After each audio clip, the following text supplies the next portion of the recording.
মৰমৰ ছাত্ৰ-ছাত্ৰীসকল, আশা কৰোঁ সকলো ভালে আছা। আজি আমি যতি বা বিৰাম চিহ্নসমূহৰ বিষয়ে আলোচনা কৰিম।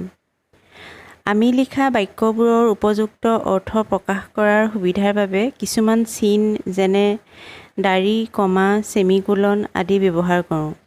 এই চিনবোৰকে যতি চিন বা বিৰাম চিহ্ন বোলা হয়।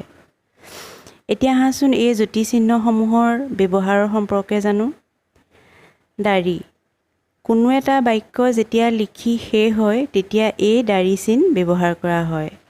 এই চিহ্নত দুটা শব্দ উচ্চাৰণ কৰাৰ সমান সময় ৰ'ব লাগে, যেনে তুমি বৰ ধুনীয়া, আমি ফুৰিবলৈ যাম ইত্যাদি। কমা।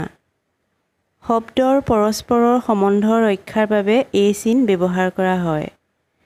এটা আখৰ উচ্চাৰণ কৰাৰ সমান সময় কমাৰ ওচৰত ৰ'ব লাগে, যেনে তেওঁ, তুমি, ৰাম আৰু মই কামটো কৰিম। সেমিকোলন। দুটা বাক্যৰ মাজত পৰস্পৰৰ সম্বন্ধ থকা বুজাবলৈ সেমিকোলন ব্যৱহাৰ কৰা হয়। এই চিহ্নত দুটা শব্দ উচ্চাৰণ কৰাৰ সমান সময় ৰ'ব লাগে, যেনে অংকটো ময়ো নোৱাৰিলোঁ, তুমিও নোৱাৰিলা। প্ৰশ্নবোধক চিন। কোনো এক প্ৰশ্ন কৰোঁতে বাক্যৰ শেষত প্ৰশ্নবোধক চিন ব্যৱহাৰ কৰা হয়, যেনে তোমাৰ নাম কি, তোমাৰ ঘৰ ক'ত। ভাৱবোধক চিন। মনৰ আনন্দ, বিষাদ, আশ্চৰ্য আদি ভাৱ প্ৰকাশ কৰিবলৈ ভাৱবোধক চিন ব্যৱহাৰ কৰা হয়, যেনে উহ বৰ গৰম, বাহ বাহ আমি জিকিলোঁ। ৰেখা চিহ্ন বা ডেছ।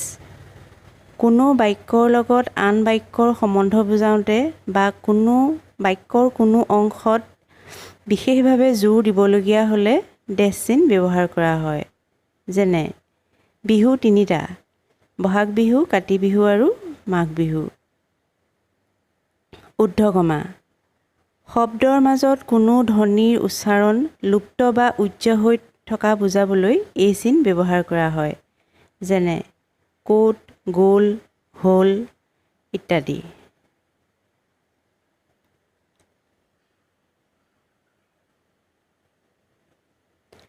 হাইফেন চিন। অনুৰূপ শব্দ বা অনুকাৰ শব্দ লিখিবলৈ হ'লে হাইফেন চিন ব্যৱহাৰ কৰা হয়, যেনে পিতা-মাতা, ল'ৰা-ছোৱালী, মাছ-তাছ, ছাত্ৰ-ছাত্ৰী ইত্যাদি। যুগ্ম ঊৰ্ধ্বকমা। আনে কোৱা কথা এটা হুবহু তুলি দিলে এই কমা ব্যৱহাৰ কৰা হয়। ইয়াক উদ্ধৃতি কমা বুলিও কোৱা হয়, যেনে সি কৈছিল মই গান গাই ভাল পাওঁ। বন্ধনী চিন। কোনো কথাৰ বিশেষ অৰ্থ বুজাবলৈ বন্ধনী চিন ব্যৱহাৰ কৰা হয়। ইয়াক ছন্দবন্ধনী বুলিও কোৱা হয়, যেনে ছাত্ৰ-ছাত্ৰীক ভাল খাদ্য অৰ্থাৎ পুষ্টিকৰ খাদ্য খুৱাব লাগে। আশা কৰোঁ তোমালোকে এই ভিডিঅ'টোৰ জৰিয়তে যতি চিহ্নৰ ব্যৱহাৰৰ সম্পৰ্কে অলপ হ'লেও কথা বুজি পালা।